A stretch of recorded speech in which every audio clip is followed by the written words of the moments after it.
욕망을 알아차린 다음에 어떻게 해야 참지 않을 수 있나요?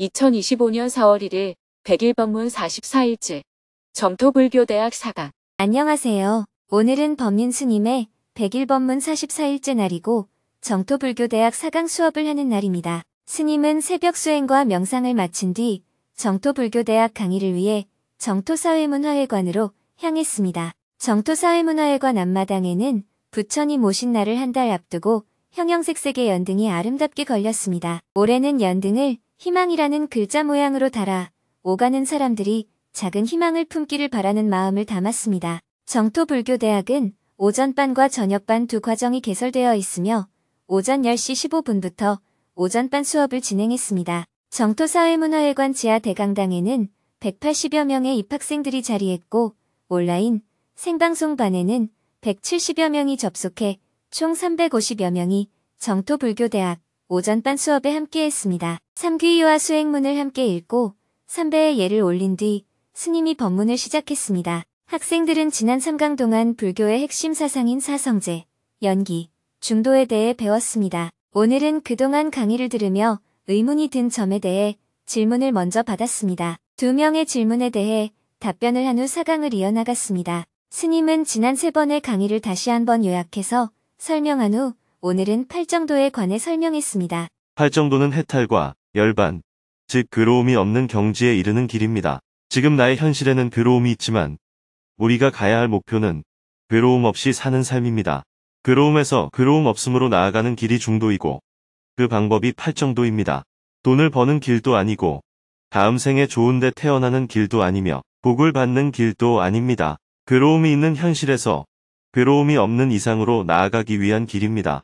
그 방법으로 개정의 사막을 닦는 것입니다. 즉, 개정의 사막을 닦는 방법을 8가지로 나눈 것이 팔정도입니다. 욕심에 휘둘리지 않고 마음을 다스리는 방법. 그 중에 개는 욕망에 눈이 어두워지는 탐욕을 절제하는 방식입니다. 내가 아무리 먹고 싶어도 그 음식에 쥐약이 들어있으면 안 먹어야 하는 것과 같습니다. 이 행위의 결과가 나에게 손해가 날 일이면 멈출 줄 알아야 하는 것입니다. 그래서 행위를 할 때 주의를 해야 합니다. 지금 내가 말하고 행동하는 것이 나에게 손해가 날 일인지 아닌지 살펴야 해요. 팔정도 중에서 개를 닦는 것에 해당하는 것에는 3가지가 있습니다. 첫째, 정어입니다. 말을 바르게 해야 합니다. 우리는 말을 할 때 그 말이 나에게 손해를 끼치는지 남에게 손해를 끼치는지 살펴봐야 합니다. 나와 남을 함께 봐야 해요.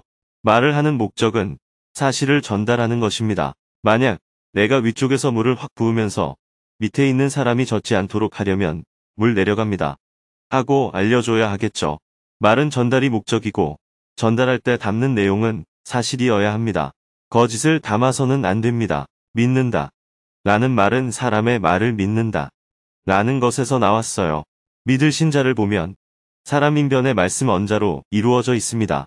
사람의 말은 올바른 정보를 전달하니까 믿을 만한 것입니다. 그런데 요즘은 사람의 말이 믿을 만한가요? 그렇지 않은 경우도 많죠. 사람의 말은 믿음이 있어야 하고 믿음이 있으려면 진실을 말해야 합니다. 그리고 진실을 말하더라도 그것을 전달하는 방식이 부드러워야 합니다. 즉, 욕설을 하면 안 됩니다. 위에서 물을 흘려내려 보내는 상황에서 야, 이 새끼야. 물 내려간다. 안 피하면 너 뒤진다. 이렇게 말하면 되겠어요? 이렇게 말하면 사실을 전달하긴 하지만 듣는 이의 감정을 상하게 합니다. 사실을 분명하게 전달하되 부드럽게 말해야 합니다. 또한 말을 이랬다 저랬다 하지 말아야 합니다. 여기 가서 이 말하고 저기 가서 저 말해서 입방아에 오르는 사람이 있습니다. 노동자한테 가서는 노동자를 위해 주는 말을 하고 기업에 가서는 기업이 잘 되도록 하겠다 하고 말합니다. 여성들에게 가서는 그들이 좋아할 말을 하고 남성들에게 가서는 여자는 군대도 안 가는데 남자는 군대에 가니까 가산점을 받아야 해 하는 식으로 말합니다. 나중에 그가 한 말을 다 합해보면 믿을 수가 없어요. 이런 것을 양설이라고 합니다. 한문으로 거짓말은 망어라고 하고 욕설은 악구라고 하고 쓸데없는 말을 하는 것을 기어라고 합니다. 예를 들어 법문을 듣다가 스님 사랑합니다. 스님 인물이 좋으십니다. 하는 말은 아무 쓸데없는 말이에요. 그런데 우리는 이런 쓸데없는 말을 많이 합니다. 둘러앉아 차를 마시면서 내내 쓸데없는 잡담을 합니다. 기어는 쓸데없는 잡담, 즉 꾸며서 하는 말을 일컫습니다. 말을 바르게 하라. 즉 정어는 망어, 악구, 양설, 기어 같은 말들을 하지 않는 것을 뜻합니다. 말을 할 때는 깨어 있어서 진실을 말하고 부드럽게 말하고 앞뒤 조리가 맞도록 분명하게 말해야 합니다. 이것이 정어입니다. 둘째, 정업입니다. 행동을 바르게 해야 합니다. 행동을 바르게 하는 것에는 세 가지가 있습니다. 먼저 살아있는 생명을 함부로 해치는 행동을 하지 말아야 합니다. 인간에게 그리고 모든 생명에게 가장 큰 고통은 폭행과 죽음입니다. 폭행과 살인이 일상적으로 이루어지는 세계를 지옥이라고 말합니다. 5개 중 첫 번째 계율은 살아있는 생명을 함부로 때리거나 죽이지 말라 입니다. 다른 생명에게도 폭력적인 행위를 해서는 안 됩니다. 다음으로 주지 않는 남의 물건을 뺏거나 훔치지 말아야 합니다. 인간에게는 생존을 위해 필요로 하는 재화가 있습니다. 마실 물, 먹을 음식, 입을 옷, 최소한의 집, 아플 때 먹는 약이 인간의 생존에 꼭 필요한 것들입니다. 생존에 필요한 것을 훔치면 그 사람을 죽게 만들 수 있으니 훔치거나 빼앗지 말라는 것입니다. 그냥 주워 가서도 안 돼요. 그래서 주지 않는 남의 물건은 절대 뺏거나 훔치지 말아야 합니다. 그리고 사람을 때리거나 물건을 훔치는 것은 아닌데도 인간에게 크나큰 괴로움을 주는 행위가 있습니다. 바로 인격을 모독하는 행위입니다. 우리는 사람의 인격을 존중해야 합니다. 인격을 모독하는 행위 중에 가장 심한 것이 바로 성폭행입니다. 서로 좋아서 만나면 사랑이라고 하지만 상대는 싫어하는데도 내가 좋다고 관계를 맺으면 이것은 범죄 행위에 해당합니다. 성적인 행위를 강제하는 성폭행, 성추행, 성희롱을 삿된 음행이라고 합니다. 제가 수행자들은 결혼을 허용하기 때문에 음행이 허용되지만 삿된 음행은 허용되지 않습니다. 첫째, 강제성을 갖는 성적 행위를 하지 말라는 것이고, 둘째는 서로가 동의했다 하더라도 삼가야 하는 경우가 있습니다. 미성년자, 아내가 있는 남자, 남편이 있는 여자와의 관계는 금합니다.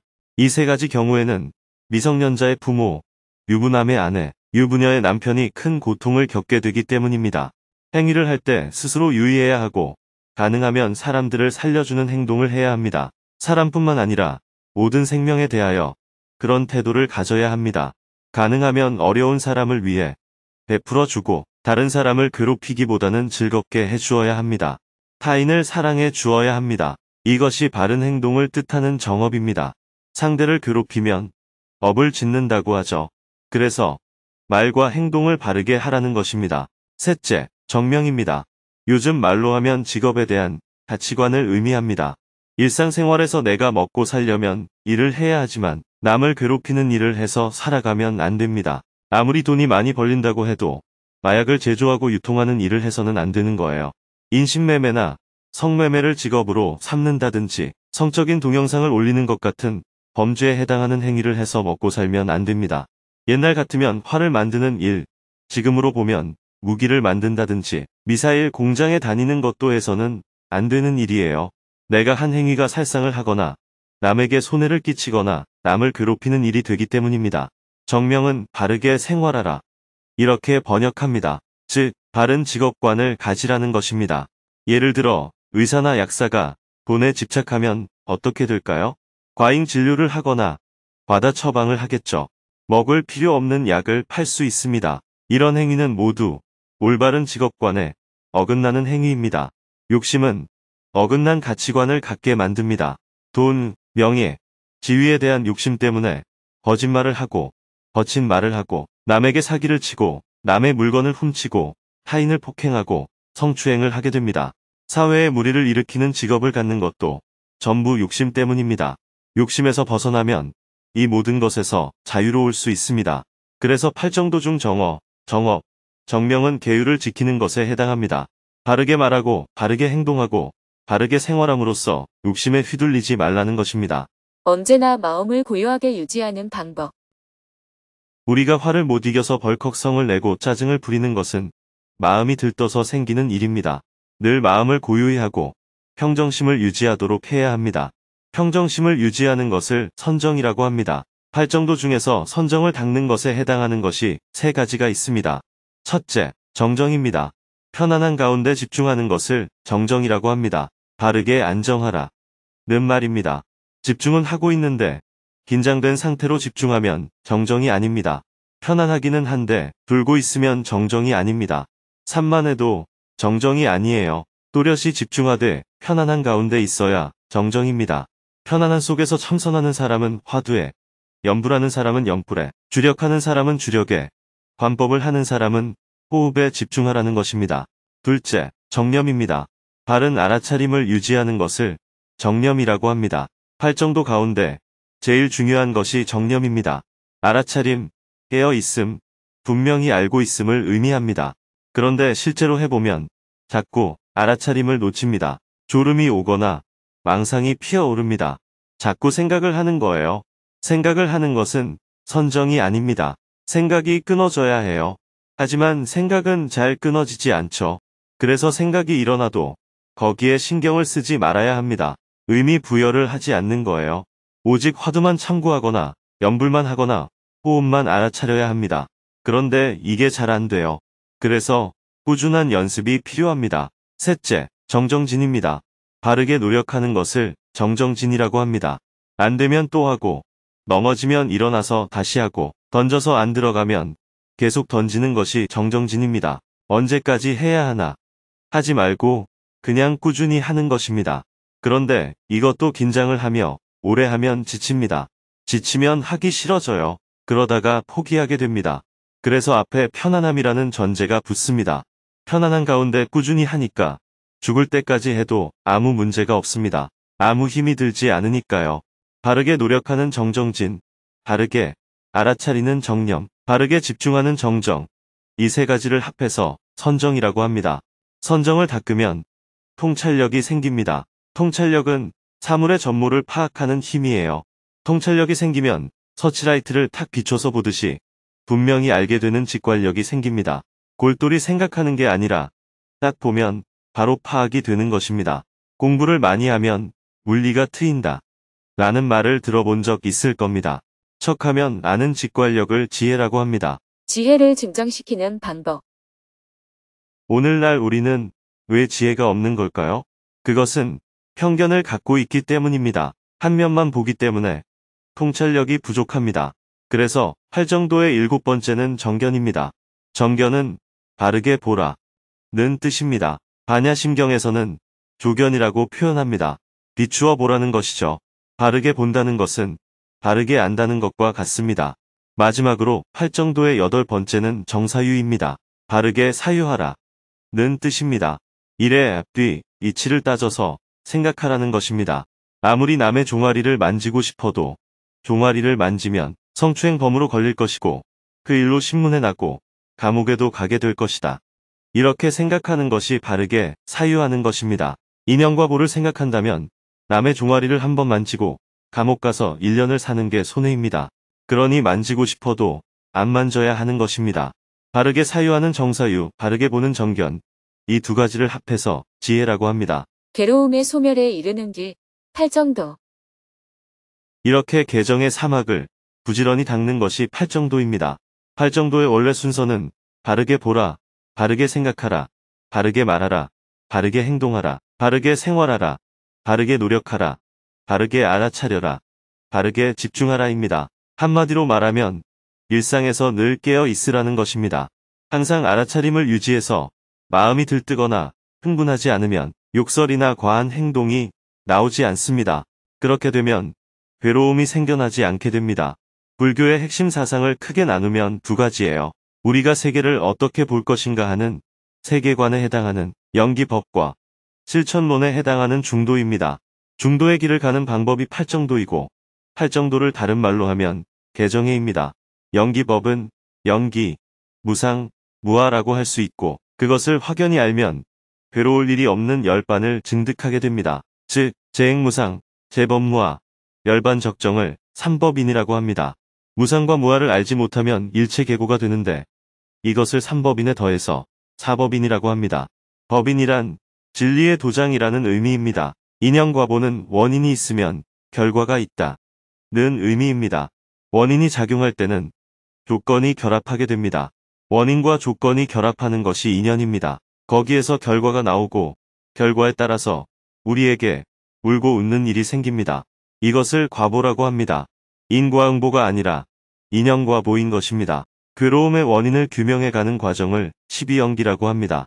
원인의 원인을 찾아 끝까지 가서 괴로움의 근본 원인을 찾아가면 무명, 즉 어리석음에 이릅니다. 무명이 씨앗이 되어 크고 자라서 열매를 맺는 것이 괴로움입니다. 괴로움을 소멸하는 방법이 지혜를 닫고 선정을 닫고 계율을 지키는 것입니다. 법문이 끝난 뒤 사회자가 학생들에게 수행 연습 과제를 안내했습니다. 정토불교대학은 직접적인 체험을 중요하게 여기기 때문에 수업마다 수행 과제가 주어집니다. 학생들은 다음 주까지 부지런히 수행한 뒤 다시 만나기로 하고 조별로 마음 나누기를 이어갔습니다. 스님은 지하 1층 공양관에서 점심 식사를 한 후 오후에는 JTS 활동가들과 미얀마 지진 피해 긴급 구조단 파견을 어떻게 할 것인지 회의를 했습니다. 미얀마 지진 피해 긴급 구호를 하기 위해 박진아 JTS 대표와 실무자 2명이 함께 파견을 가기로 했습니다. 내일 저녁 또는 모레 아침에 출발할 수 있게 준비하기로 하고 미얀마 긴급 구호 활동 계획에 대해 의논을 하였습니다. 해가 저물고 저녁 7시 30분부터는 정토불교대학 저녁반 4강 수업을 시작했습니다. 지하 대강당에는 직장을 마치고 달려온 200여 명의 입학생이 자리하고 온라인 생방송반에는 340여 명이 접속하여 총 540여 명이 정토불교대학 저녁반 과정에 참석했습니다. 삼귀와 수행문을 함께 읽고 삼배의 예로 스님에게 법문을 청했습니다. 스님은 오전반 강연처럼 그동안 수업을 들으며 궁금한 점에 대해 학생들의 질문을 받았습니다. 2명이 질문을 했는데요. 그중 1명은 욕망을 알아차리고 따라가지 않으면 참게 되는 것이 아닌지, 중도를 어떻게 일상에서 행할 수 있는지 질문했습니다. 욕망을 알아차린 다음에 어떻게 해야 참지 않을 수 있나요? 스님께서 중도가 무엇인지 설명하실 때 욕망을 억제하지도 말고 따라가지도 말고 그저 알아차리는 것이라고 말씀하셨습니다. 그런데 욕망을 알아차리기만 하고 어떻게 행하지 않을 수 있는지 잘 모르겠습니다. 저는 욕망을 알아차리면 행하고 싶어집니다. 그래서 행하지 않으면 참는 것이 되어버립니다. 욕망을 알아차린 다음에 어떻게 해야 욕망을 잘 다스릴 수 있나요? 수행의 목적이 무엇일까요? 수행을 하는 목적은 다음 생에 극락에 태어나기 위해서도 아니고 큰 부자로 태어나기 위해서도 아닙니다. 이번 생에 중요한 시험에 합격하기 위해서도 아니고 돈을 많이 벌기 위해서도 아니에요. 수행의 목표는 괴로움이 없는 자유로운 사람이 되는 것입니다. 우리가 수행하는 것은 괴로움이 없는 상태에 이르기 위해서입니다. 우리가 일반적으로 말하는 행복은 즐거움을 말합니다. 그런데 이 즐거움을 행복으로 삼으면 필연적으로 괴로움이 따릅니다. 그래서 괴로움을 감수하더라도 즐겁게 살고 싶다면 그런 인생을 살면 됩니다. 그런데 부처님께서는 누구나 괴로움이 없는 삶을 살 수가 있다는 사실을 발견하신 겁니다.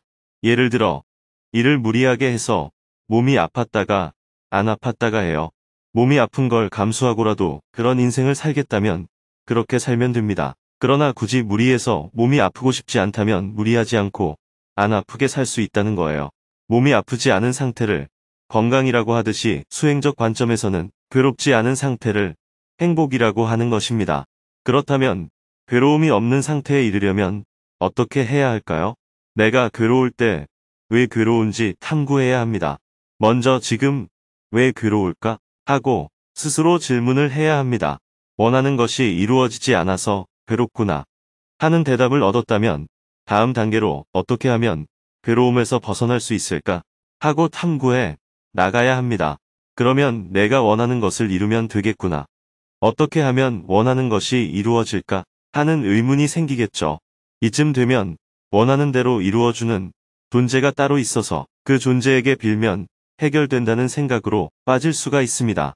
그러나 조금만 깊이 탐구해보면 첫째, 내가 원하는 것이 다 이루어질 수 없습니다.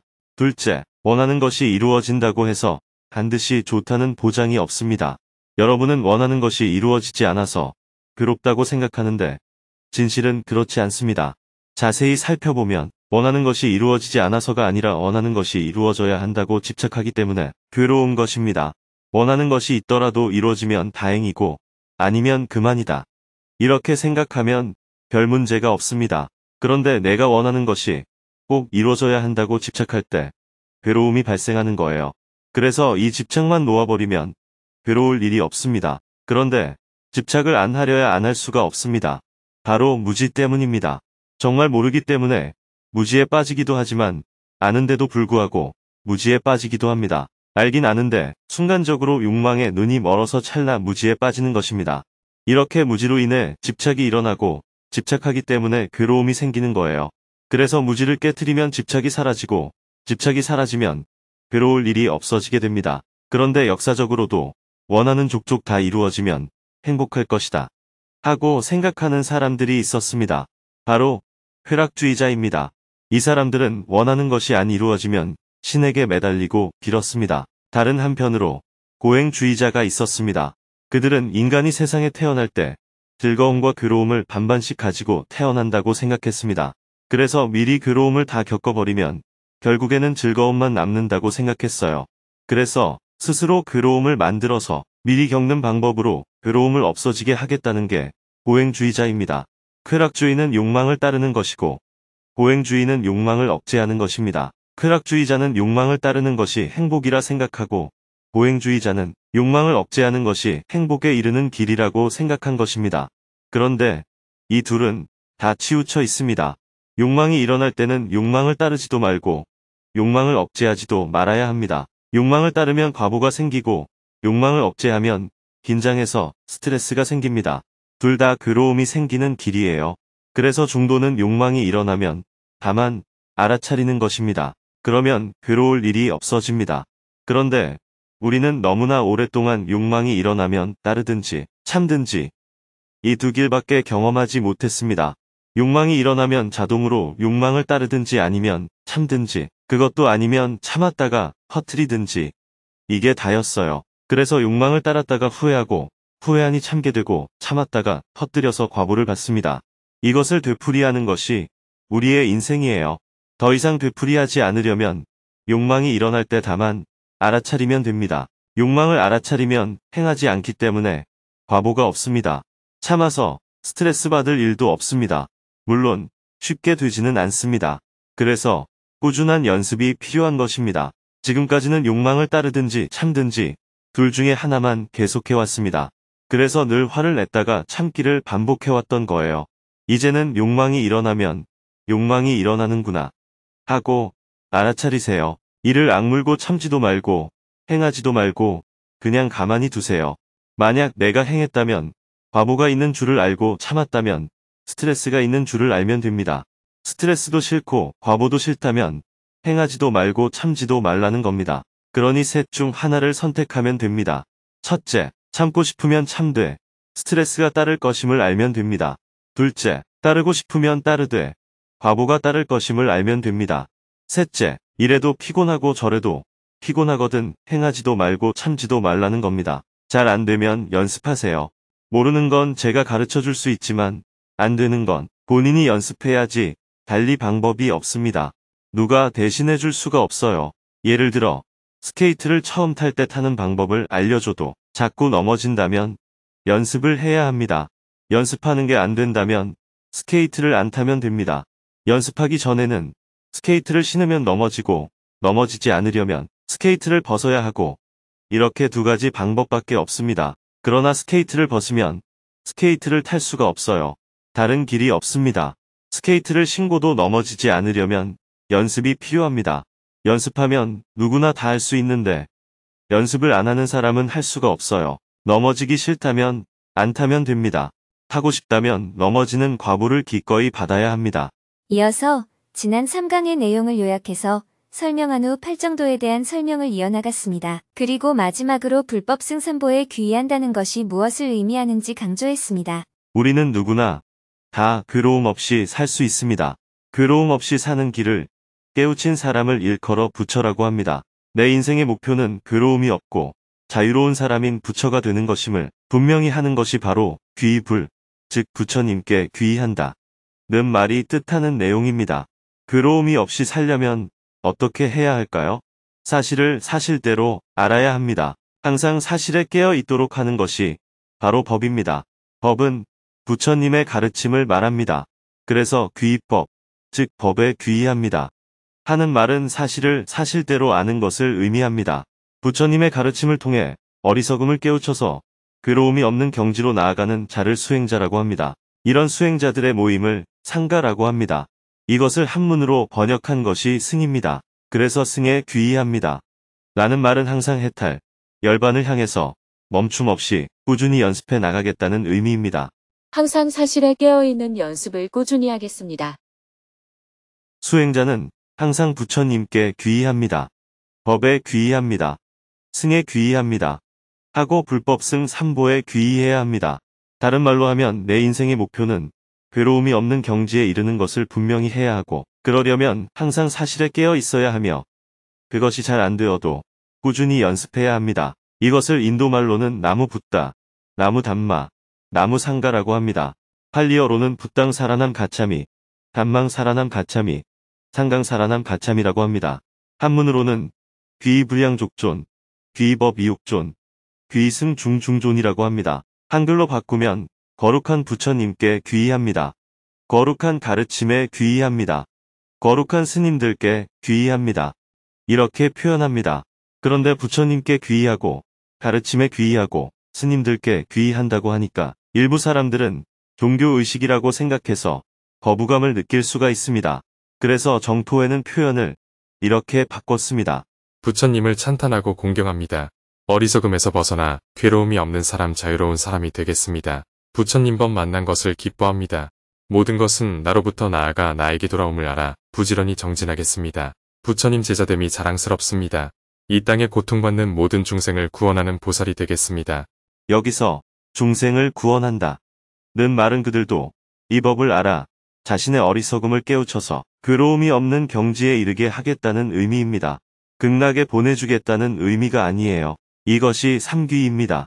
정토회에서는 어떤 행사를 하더라도 가장 먼저 삼귀를 하고 수행문을 읽습니다. 왜냐하면 우리가 이렇게 모인 이유는 괴로움이 없는 목표에 이르기 위해서이기 때문입니다.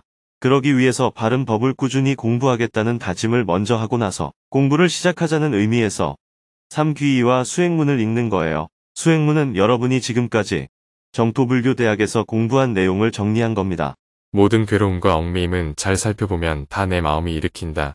그러나 어리석은 사람들은 이 괴로움과 얽매임이 밖으로부터 오는 줄 착각하고 이곳, 저곳, 이 사람, 저 사람을 찾아다니며 행복과 자유를 구하지만 끝내 얻지 못한다. 왜냐하면 행복과 자유는 밖으로 찾아서는 결코 얻을 수 없기 때문이다. 언제 어디에서 일어난 어떤 괴로움일지라도 안으로 살펴보면 그 모든 괴로움의 뿌리가 다 마음 가운데 있고 그 마음의 실체가 본래 공한 줄 알면 모든 괴로움과 얽매임은 즉시 사라진다. 여기에서 마음 앞에는 어리석은이라는 말이 생략되어 있습니다. 괴로움은 어리석은 마음에서 일어나는 것이고 어리석은 마음을 없애면 행복과 자유를 얻게 된다는 뜻입니다. 그래서 앞으로 정토불교대학 수업을 시작할 때는 늘 삼귀와 수행문을 외우고 나서 시작하게 됩니다. 다음 시간에는 불법승 삼보에 귀의한 자는 어떻게 살아야 하는지 개, 정, 희에 관해서 더욱 자세하게 배우기로 하고 4강 수업을 마쳤습니다. 이어서 사회자가 학생들에게 수행 연습 과제를 알려준 후 조별로 모여 마음 나누기를 했습니다. 스님은 서울 정토회관으로 다시 돌아와 일과를 마무리하였습니다. 내일은 100일 법문 45일째 날입니다. 오전에는 주간반 수행법회 생방송을 하고 오후에는 정토회 상임천일준비위원회와 회의를 하고 저녁에는 저녁반 수행법회 생방송을 할 예정입니다.